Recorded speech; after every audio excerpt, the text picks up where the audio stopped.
we're facing in Iraq now with ISIL is a greater and deeper threat to our security than we have known before.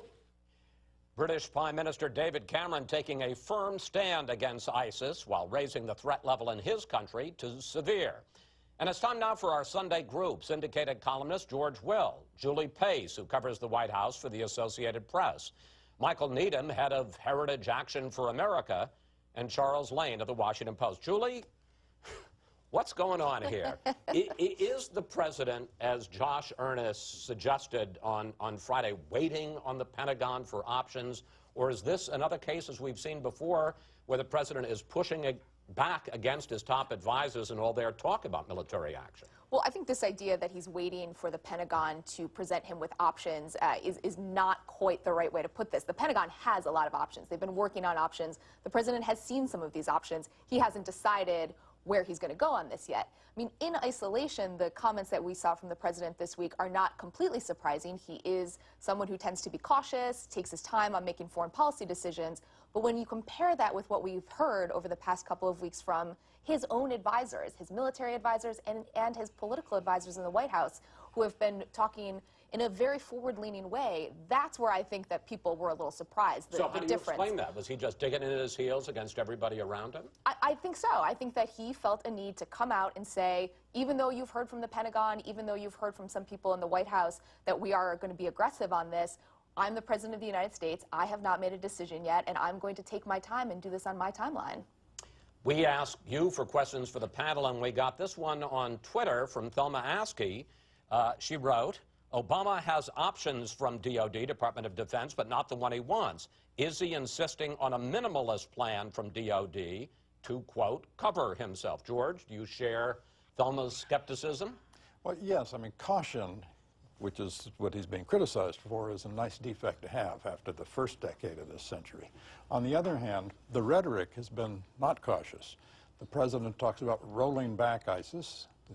Dempsey, the chairman of the Joint Chiefs of Staff, talked about the need to destroy ISIS.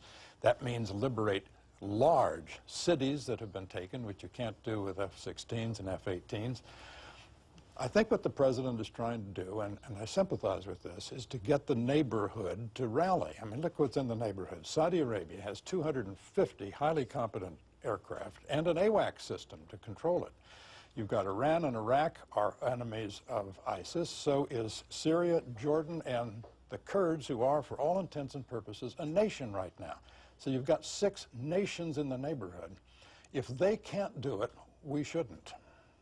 I want to pick up on that because it was something I discussed with Chairman Rogers, Chuck, and that is the fact that the president's going to be meeting with the NATO allies this week. He's sending Hagel and Kerry to meet with a lot of our allies, in quotes, in the Middle East. Is he being deliberate or is he being weak? I think he's being himself. This is the way he approaches pretty much everything. And it's not an accident, because he got elected president by being the Democrat who was against the Iraq War. If he stood for anything, it was get us out of Iraq and get us out of ground involvement in the Middle East and pivot to Asia and so forth and so on. Now here, ISIS has thrust him into a situation where there's really no way to deal with it without being in the Middle East and probably at some level being on the ground. Heck, we already have special forces on the ground. And I think a lot of his hesitation could trace just back to that he simply does not want to face the fact that history or fate or whatever has thrust him into a situation where he can't have the presidency that he planned to have. But there are dangers to that, and there is a new Pew USA Today poll out this week, and let's put it up on the screen. 54% say Obama is not, 54% of all Americans, not tough enough in his approach to foreign policy and national security. 36% say his approach is about right. Michael, does the public have it about right?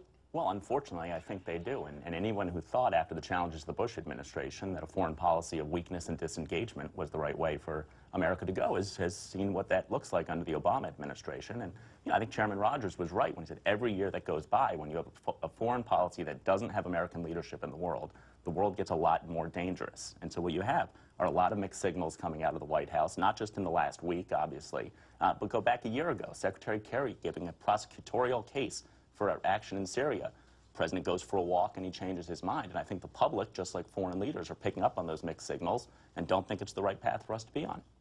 You know, I guess the question and the surprise to me is this. I mean, we at Fox News, I anchored a documentary in June, and that's certainly way after the fact, but after the taking of Mosul, about the threat from ISIS. I guess the question I have is, why are we now about to go into September, and all this coalition building that you think could have been done over the last 6 months, they're now talking about doing in real time while the world is watching? And I think that's the heart of the criticism about the line about not having a strategy yet. Obviously, for a lot of Americans, ISIS is something that they're just learning about. James Foley's horrific death has really pushed this to the forefront. But inside the administration, this is not new. And so the idea that you don't have a strategy yet to deal with ISIS in Syria is not because this just popped up when James Foley was murdered. This is a longer-term problem, and I think a lot of people wonder, why don't you have a strategy if this is something you've been warned about by your own advisors for months? You know, I want to put up on the screen, it was exactly 1 year ago today, as Michael mentioned, exactly a year ago today, that Barack Obama went into the Rose Garden. His Secretary of State had talked the week before, or the day before, rather, about the tremendous threat from Syria. He was going to enforce his red line. Everybody thought he was going to declare airstrikes, and instead he said, you know what, no, we're going to go to Congress. As we all know, Congress ran for the hills, and he ended up jumping on a Russian plan, which ended up getting rid of Assad's arsenal of chemical weapons.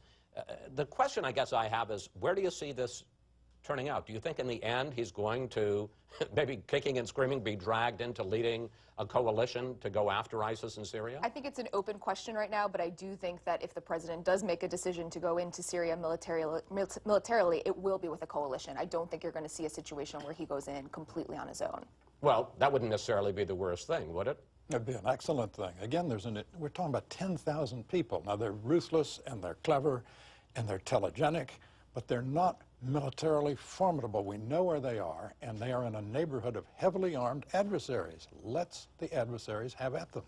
Well, the adversary, you know, that would be a good theory, George. The problem is the adversaries have already been routed. Remember the Iraqi army, who we had trained and spent, you know, billions and billions and billions to stand up? They melted like, you know, a late spring snow when ISIS showed up. And so I think, you know, the idea, it's true, we have to have everybody on board politically and so forth in that neighborhood, but the idea that it could be done militarily without the U.S.